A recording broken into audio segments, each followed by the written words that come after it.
स्वागत आहे आपल्या नव्या यूट्यूब चॅनल द ट्रॅव्हलरमध्ये। आशिया खंडातील सर्वात मोठं कुंड असं प्रसिद्ध झालेल्या एका सुंदर ठिकाणाला आपण भेट देणार तर सोबतच या मॅडम आहेत। आपला चॅनल द ट्रॅव्हलर हे चालू करण्यासाठी यांचं खूप श्रेय गायडन्स केलेले पूर्ण यांनी। तर काय सांगता येईल कसं काय चालत आपली ब्लॉग? छान चालू यांचे ब्लॉग, यांच्या चॅनलला छान सपोर्ट करा सगळ्यांनी आणि असेच नवीन नवीन ब्लॉग त्यांचेही बघा आणि माझेही बघत जा। तर यांनीच फोर्स केला, यांनी सर्व मला गायडन्स केलेले ब्लॉग साठी। तर आज जे काय आपले ब्लॉग चालू आहेत तर या दीपिका मॅडम ब्लॉग चालू आहेत। त्यांच्या यूट्यूब चॅनलचं नाव आहे दीपिकाज डायरी। हां, त्या चॅनलला तुम्ही सबस्क्राईब करून लाईक करा, शेअर सुद्धा करा। तर आपल्यासोबत आहेत भावना। तर ह्या ठिकाणाविषयी काय सांगता येईल का थोडंफार माहिती? ही कुकडी नदी आहे। या कुकडी नदीच्या दोन्ही बाजूस, या बाजूला एक मंदिर आहे आणि ह्या साईडला पण एक मंदिर आहे। त्या दोघांना जोडण्यासाठी हा ब्रिज केलाय। ज्या ब्रिजवर आम्ही उभे आहे त्या ब्रिजला झुलता पूल बोलतात। सरकारने हा पूल बांधलाय आणि हा पूल बघण्यासाठी मोठ्या प्रमाणाने गर्दी होत आहे। आणि ह्या पुलामुळे दोन तालुके डिवाइड झाले आहेत। आपल्या राईट साइडला आहे तो पारनेर तालुका आहे आणि समोर आहे तो शिरूर तालुका आहे। आणि या पुलामुळे लोकांची दिवसेंदिवस गर्दी वाढत चालली।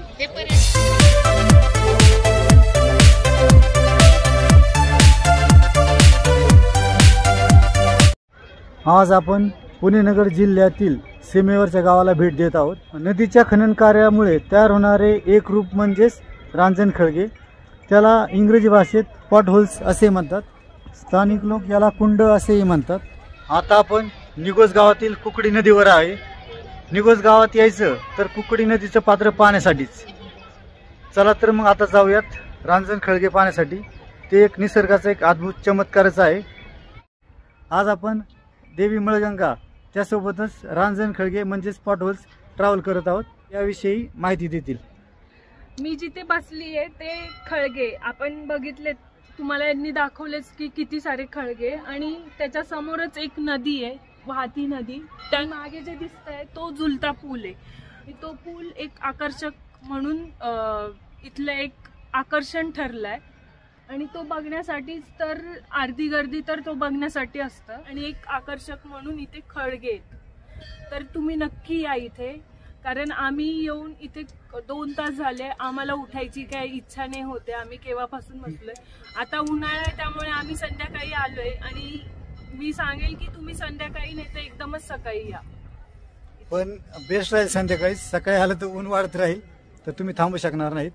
आताच हा सीझन उन्हाळ्याचा आहे, उन्हाळ्यात इथे येतात लोक कारण ते खळगे दिसतात। 2 दिवसापूर्वी यात्रा झाली।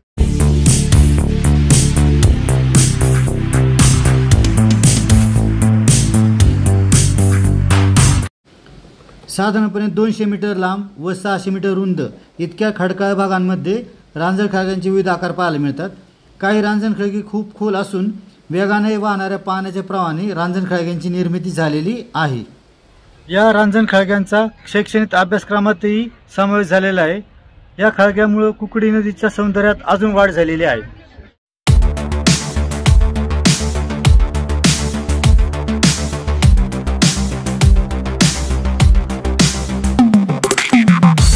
कुकडी नदीच्या पात्रात पाण्याच्या प्रवाहाने असंख्य खड्डे झालेले तेच रांजणखळगे भौगोलिक बदलांचा अभ्यास करण्यात येत असतात आणि हे रांजणखळगे पर्यटकांना आकर्षित करत आहेत। प्रसाद पाटील सोबत आहेत, तर काय सांगता येईल प्रसाद? तर हे जे रांजणखळगे आहेत ते खरंच मंत्रमुग्ध करणारे आहेत। कारण रांजणखळग्यांनी जे आकर्षक कृती तयार केलेली आहे दगडांमध्ये ते खरंच अविस्मरणीय म्हणावं लागेल, कारण की खूप रेअर आहे हे। त्यासोबतच इथं दर्शनासोबत तुम्ही नेचरचा एक चांगलं कॉम्बिनेशन इथं बघू शकतात, फॅमिली सोबत येऊ शकतात। तर खूपच सुंदर आहे। मी दुसऱ्यांदा आलोय आणि पुन्हा परत येईल।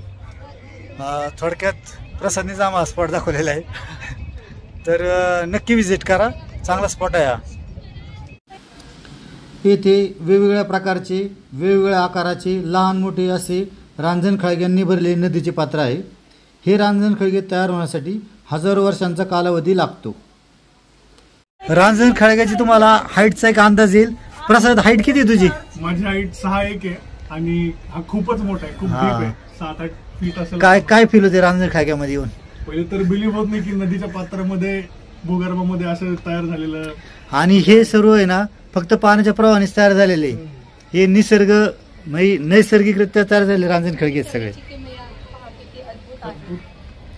निसर्गाची किमया बघा केवढी अद्भुत आहे, किती ते प्रसाद. तर सोबत कार्तिक आहे, कार्तिकची मम्मी सिद्धी, मिताली सुद्धा आहेत. तर काय सांगता येईल याविषयी थोडक्यात? इथे मळगंगा देवीचे मंदिर आहे. वन डे स्पॉट साठी हे खूप छान एक ठिकाण आहे आणि या ठिकाणी तुम्ही अवश्य भेट देऊ शकता आणि छान वाटलं इथे येऊन. तर आपल्यासोबत आहेत द ट्रॅव्हलर या चॅनलचे गाईड, यांनी सर्व गायडन्स केलेले आपल्याला. तर पॉट होल्स जे रांजण खळगे आहेत ते आपल्यासोबत पाहायला आलेत. तर थोडक्यात माहिती सांगतील ते त्याविषयी. तर आपण जे रांजण खळगेला आलेलो आहे तर आम्ही त्याच खळग्यांवर बसलेलो आहे आणि हे नैसर्गिकरित्या तयार झालेले. तर याला बनायला ऑलमोस्ट 1000 वर्ष लागतात आणि याची नोंद गिनीज वर्ल्ड बुक ऑफ रेकॉर्डमध्ये झालेली आहे. तर हे नैसर्गिकरित्या बनलेले आहे आणि मस्ट व्हिजिट प्लेस आहे. तर सगळ्यांनी इथे नक्की एकदा व्हिजिट करा आणि तुमच्या मुलांना पण हे स्पेशली दाखवण्यासाठी इथे नक्की या. थँक्यू. आपल्या चॅनलचं नाव द ट्रॅव्हलर. मस्त मजेत जगावे. येस, हिंडावं फिरावं मस्त मजेत जगावं. थँक्यू. भेटूया लवकरच नेक्स्ट ब्लॉगमध्ये.